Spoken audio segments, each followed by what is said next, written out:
All right, we are going to continue in the series La main à la pâte, the hand in the dog.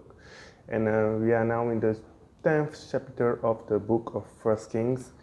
And I will begin to read from the first verse. And when the queen of Sheba heard of the fame of Solomon concerning the name of the Lord, she came to prove him with hard questions. And she came to Jerusalem with a very great train, with camels that bear spices and very much gold and precious stones. And when she was come to Solomon, she communed with him of all that was in her heart. And Solomon told her all her question. There was not anything hid from the king which he told her not.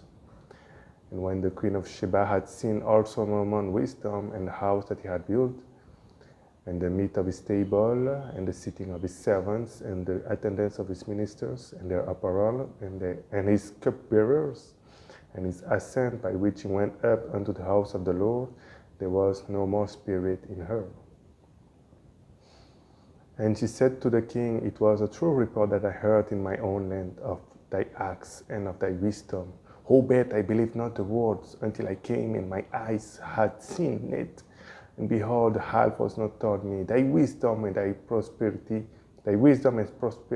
exceeded the fame which I heard. Happy are thy men, happy are thy servants, which stand continually before thee, and that hear thy wisdom. Blessed be the Lord thy God, which delighteth in thee, to set thee on the throne of Israel, because the Lord hath loved Israel forever. Therefore made he thee king to do judgment and justice. And she gave the king 120 talents of gold and of spices, very great store, and precious stones. There came no more such abundance of spices as this which the queen of Sheba gave to King Solomon. And the navy also of Hiram that brought gold from Ophir brought in from Ophir great plenty of almond trees and precious stones. And the king made of the almond trees pillars of the house of the Lord, and for the king's house harps also and psalteries for singers. There came no such almond trees, nor were seen unto this day. And King Solomon gave unto the queen of Sheba all her desire, whatsoever she asked, beside that which Solomon gave her of his royal bounty. So she turned and went to her own country, she and her servants. Now the weight of gold that came to Solomon in 1 year was 636 talents of gold. Beside that he had of the merchantmen and of the traffic of the spice merchant, and of all the kings of Arabia, and of the governors of the country. And King Solomon made 200 targets of beaten gold. 600 shekels of gold went to one target. And he made 300 shields of beaten gold. 3 pounds of gold went to one shield, and the king put them in the house of the forest of Lebanon. Moreover, the king made a great throne of ivory and overlaid it with the best gold. The throne had 6 steps, and the top of the throne was round behind, and there were stairs on either side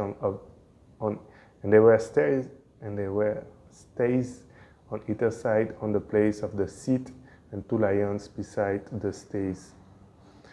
And 12 lions stood there on the one side, and on the other upon the 6 steps. There was not like made in any kingdom. And all King Solomon's drinking vessels were of gold, and all the vessels of the house of the forest of Lebanon were of pure gold.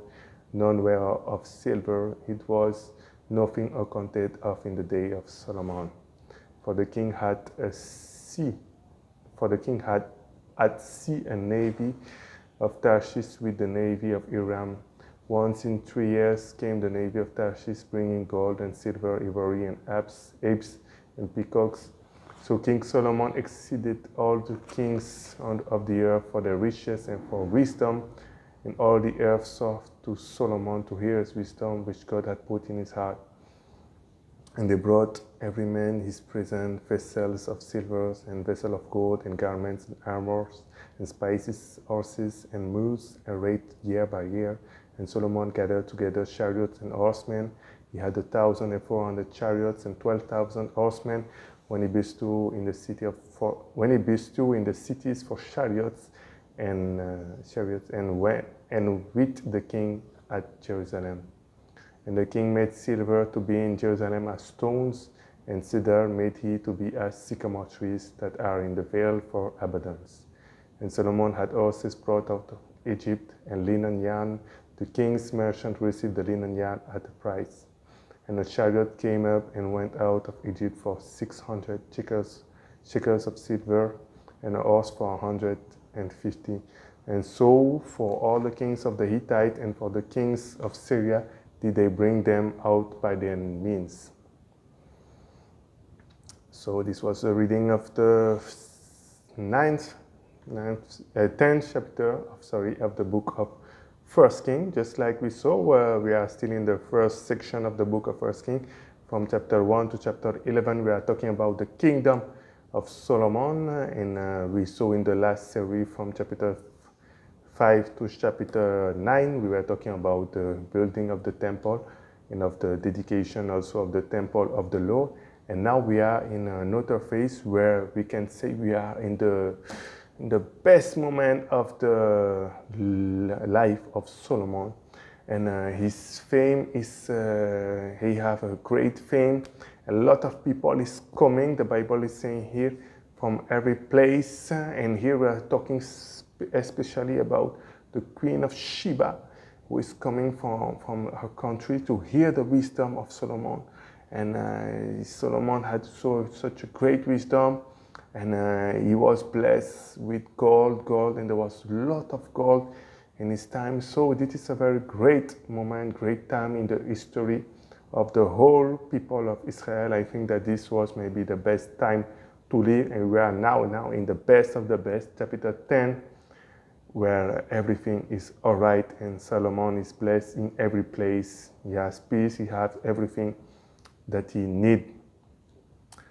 A few nuggets that I want to say about this story is the fact that we can see this was the answer of the prayer which Solomon made, chapter 8, just like we saw, chapter 8, where he asked the Lord he will say that people will come from afar to hear his word, to hear his wisdom. And it is happening now. This is the answer of the prayer. And I think that God's wants is also for each one of us, so that we can be men and women of faith, who are children of God, who attracts a lot of people because of the wisdom that God gives us. They must see that the law that we follow is a better and higher standard to live than anything that man can make, because we live according to the word of God. We live according to the judgment of God, according to his rules. And when we live according to his rules, all the people can see now how we are blessed, and they want to come. May come from afar to hear from us our wisdom, to hear from us. It is written in verse 2, and she communed with him of all that was in her heart. So that people can bring all the things that are hidden in their heart to us, and we can give them the solution, can say to them that this is Jesus Christ. To go to heaven is Jesus Christ. By faith you are saved. By grace you are saved now. And we have now the wisdom of Jesus Christ. If we are believing Jesus Christ, we have now this wisdom. And so we can see that God wants to use each one of us so that we can spread his word. We can, just like the Bible, Jesus was saying, shine with your good works, so that people can see God through us. And I think that this was a beautiful picture through this chapter, by seeing how people are coming from all the place to hear the wisdom that God gave to Solomon. Okay, this was it for the chapter 10, and we see ourselves together in the next chapter. Be blessed.